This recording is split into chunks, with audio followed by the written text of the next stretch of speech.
The air inside Le Magnifique, one of Manhattan's most exclusive restaurants, was thick with the scent of truffle butter, aged wine, and the kind of privilege that came with six-figure salaries. It was the kind of place where the clink of fine china and hushed conversations about hedge funds and luxury getaways set the tone for the evening. Through the grand entrance, Keanu Reeves stepped inside. He wasn't dressed like the typical clientele. No tailored suit, no designer watch flashing under the chandeliers. Instead, he wore a plain black t-shirt, well-worn jeans, and a pair of scuffed boots. His hair was slightly unkempt, and he carried himself with the relaxed ease of a man who had long stopped trying to impress people. Most of the staff barely noticed him. But Karen, a sharp-featured waitress with a practiced smile and a sharp tongue, did. Her eyes swept over him with a mixture of disinterest and mild disdain. Another underdressed tourist who wandered into the wrong place, she thought. As Keanu approached the host stand, Karen was already bracing herself for the inevitable awkwardness of turning him away. Still, she forced on a saccharine smile. "Good evening, sir. Are you, lost?" she asked, her voice laced with condescension. Keanu gave her a polite, effortless smile. "No, just here for dinner." Karen arched a skeptical brow. "You do realize this is Le Magnifique, right?" she pressed. "We're a fine dining establishment. Prix-fixe starts at $500 per person." She let the number hang in the air, as if waiting for him to gulp or reconsider. Keanu, unfazed, nodded. "Sounds great." Karen blinked. This was not the response she expected. Most people, when subtly reminded of their apparent lack of means, would either sheepishly back out or start fumbling for a fake excuse. But this man, he just stood there, calm and utterly unbothered. "Well," she continued, her smile tightening, "I hope you brought a proper form of payment." She let out a little chuckle, just loud enough for the nearby guests to hear. A few wealthy diners seated near the host stand glanced over with mild amusement. Karen was practically handing them a spectacle, some random guy thinking he could just stroll in here and dine with New York's elite. Keanu simply tilted his head. "I think I'll manage." Something about his steady gaze made Karen uneasy. Still, she was determined to put him in his place. "I just don't want you to be, embarrassed," she added with a patronizing tilt of her head. "A place like this attracts a certain kind of clientele." Keanu's smile didn't waver. If anything, there was a flicker of amusement in his eyes, as if he had heard this kind of talk 1,000 times before. "That's so?" he said, glancing around. "Guess I better see what all the fuss is about." Karen sighed dramatically and turned on her heel. "Right this way," she said, fully expecting this to be one of the shortest meals in Le Magnifique's history. Little did she know, she was about to serve Keanu Reeves and learn a lesson she'd never forget. Karen led Keanu Reeves through the opulent dining hall of Grand Étoile, one of the most prestigious restaurants on Fifth Avenue. The air was filled with the delicate aroma of aged wine, imported truffles, and pretentious conversations about hedge funds and luxury vacations. Crystal chandeliers sparkled overhead, casting a warm golden glow over elegantly dressed patrons sipping $1,000 bottles of Bordeaux. As she walked, Karen's sharp eyes scanned the room, looking for the least desirable table. She wasn't about to waste one of the prime seats on a man who looked like he had just walked in off the street. Finally, she spotted it. The worst table in the entire restaurant. Tucked away near the kitchen doors, directly in the path of bustling waitstaff, and beneath a dim, flickering light that maintenance had conveniently neglected. "Perfect. Here you go," she said sweetly, gesturing to the cramped two-top with all the enthusiasm of someone offering a seat on a crowded subway. Keanu glanced at the noisy location, the occasional clang of pots and plates coming from the kitchen, and then at Karen. If he was bothered, he didn't show it. Instead, he smiled, nodded, and pulled out his chair with an easy grace. "Looks great," he said. Karen pursed her lips. Why wasn't he embarrassed? Most people would have at least hesitated, maybe protested. But this guy? He just sat down like he owned the place. Still, she wasn't done making her point. "Your server will be with you shortly," she said, barely concealing the smirk tugging at her lips. In reality, she had already decided to delay his service as long as possible. Maybe if he had to sit there and stew, he'd realize he didn't belong and leave on his own. 5 minutes passed, then 10. Around him, Well-dressed patrons were being attended to with military precision. Water glasses refilled, napkins folded, menus presented with elegant flourish. Keanu, however, sat with nothing. No menu, no water, not even the complimentary breadbasket. Karen sauntered by, pausing just long enough to sigh dramatically. "Oh, still here?" she said, her voice dripping with mock sympathy. "I hope you're not waiting on a menu. We don't like to rush things here at Grande Étoile." Keanu looked up at her, his expression unreadable. "Take your time." That wasn't the reaction she wanted. No irritation, no embarrassment, just that same maddening calm. Fine. If slow service wouldn't drive him out, maybe the menu prices would. With exaggerated care, she finally placed a leather-bound menu in front of him. "I should mention," she said, feigning concern, "our dishes start at $300. And the wine? Some bottles are over $10,000. She tilted her head, watching him closely, waiting for the telltale flicker of discomfort. Keanu simply opened the menu, scanned the options, and nodded. "Sounds good." Karen blinked. That wasn't the reaction she expected. Something wasn't right. Karen's carefully crafted plan to make Keanu uncomfortable was failing spectacularly. Every smug remark, every delayed action, every condescending glance, none of it seemed to faze him. He sat there, relaxed, flipping through the menu like he had all the time in the world. No fidgeting, no nervous glances at the price tags, no signs of regret for stepping into a place he didn't belong. Karen, now visibly irritated, watched him from across the room. Why wasn't he leaving?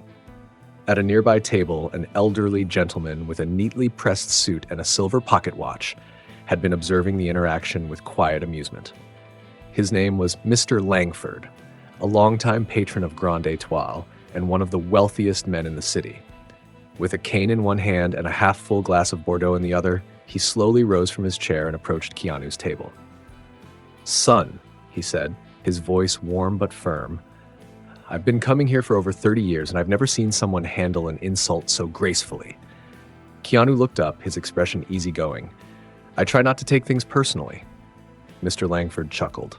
"That's a rare trait these days."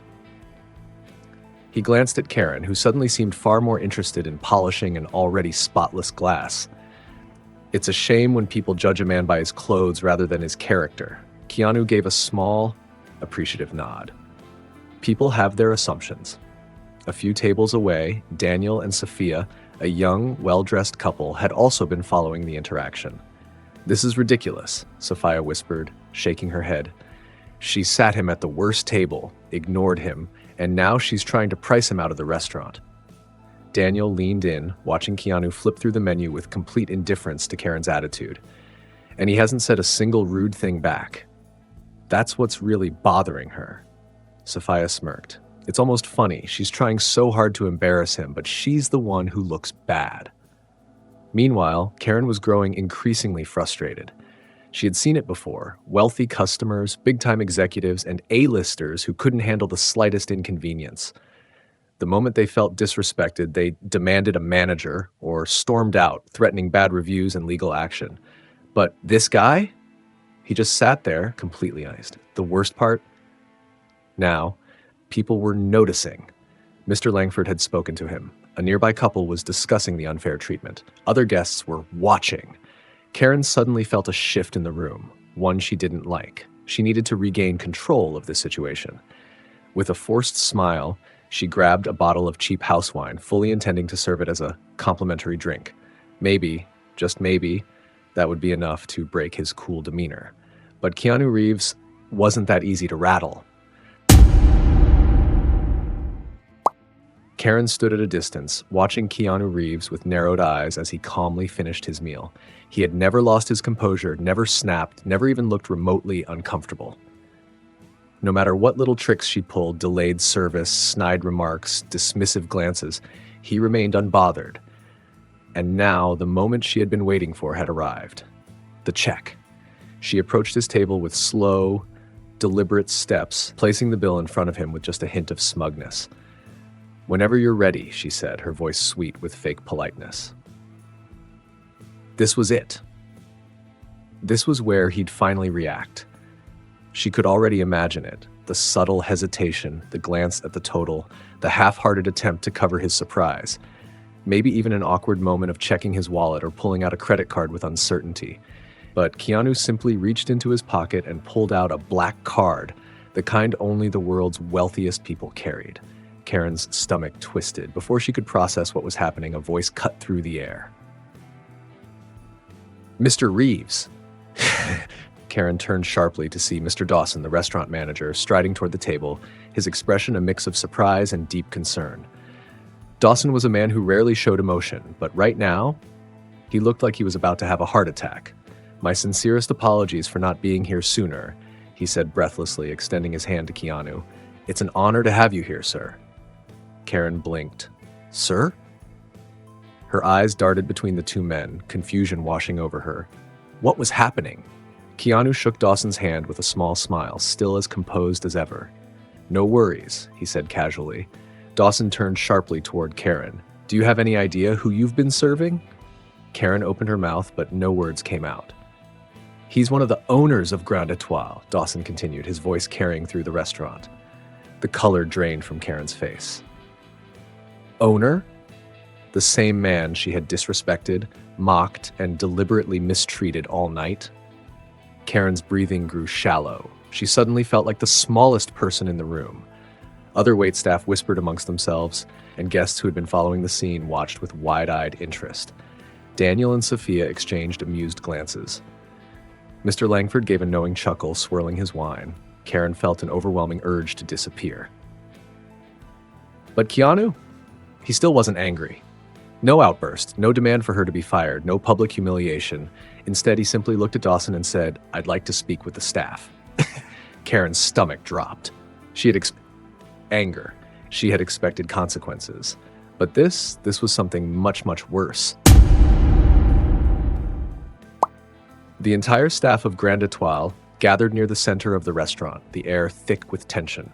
Some stood stiffly, unsure of what to expect, while others cast nervous glances at Karen, who looked as if she wished she could disappear into the floor.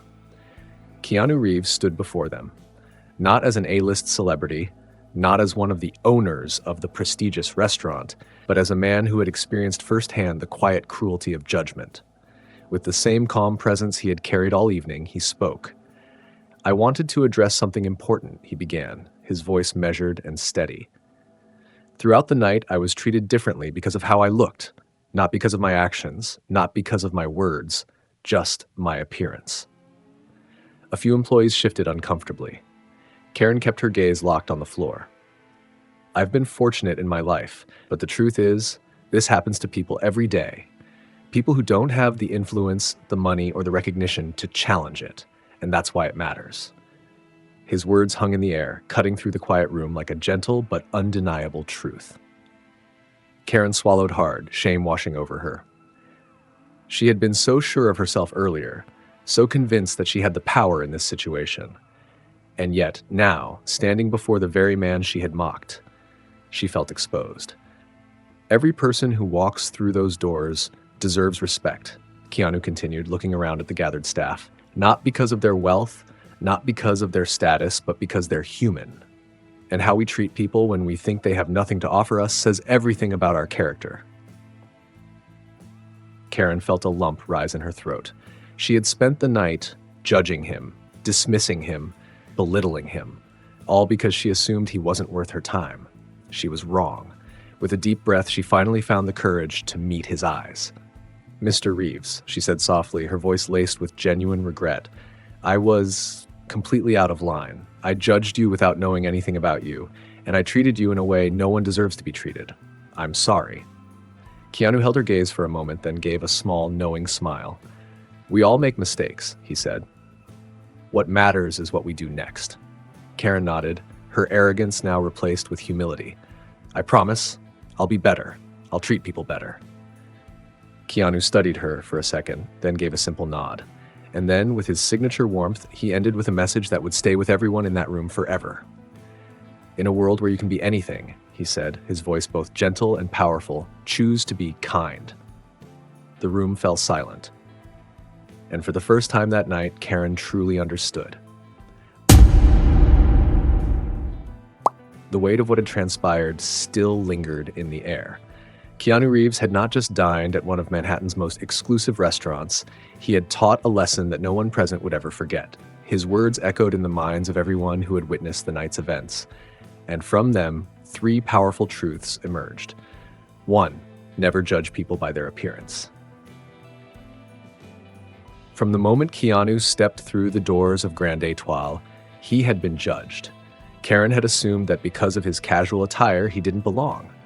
She believed that his worth was tied to his appearance, that expensive suits and designer watches defined whether someone deserved respect. But she was wrong. The moment she realized Keanu was not just a customer, but an owner, the reality of her mistake hit her like a tidal wave. But the lesson wasn't about who he was, it was about who she had been. How many others had she treated the same way? How many people had walked in only to be silently dismissed for not looking the part? The truth was clear. A person's value is not measured by their clothes, their jewelry, or their car. It's measured by their character. And that is something you can never judge at first glance. Patience and kindness can make a significant difference. Throughout the night, Keanu never lost his temper. He could have humiliated Karen. He could have demanded that she be fired. He could have used his power and influence to make an example out of her. But he didn't. Instead, he responded with patience, grace, and kindness. Not because he was weak, but because he understood that true change comes from teaching, not punishing.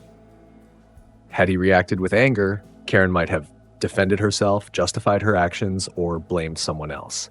Instead, his calm response forced her to confront her own behavior, and because of that, she changed. His approach reminded everyone that kindness is not just about being nice. It's about choosing to be better, even when the world gives you every reason to be bitter. True strength is not in wealth or status, but in how we treat others. Karen had spent the night catering to people she thought were important, the ones who looked the part, the ones who flaunted their wealth.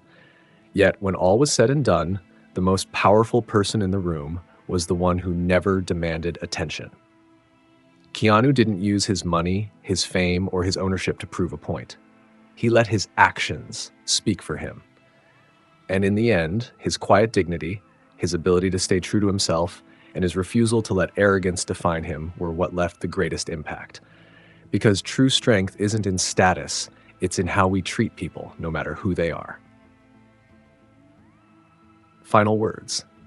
As Keanu walked out of Grande Étoile, the entire restaurant seemed different, not because of its lavish chandeliers or its overpriced wine, but because of what had been learned that night. And somewhere inside, Karen stood a little taller, not because she was proud, but because she finally understood. In a world obsessed with appearances, the strongest thing you can be is kind.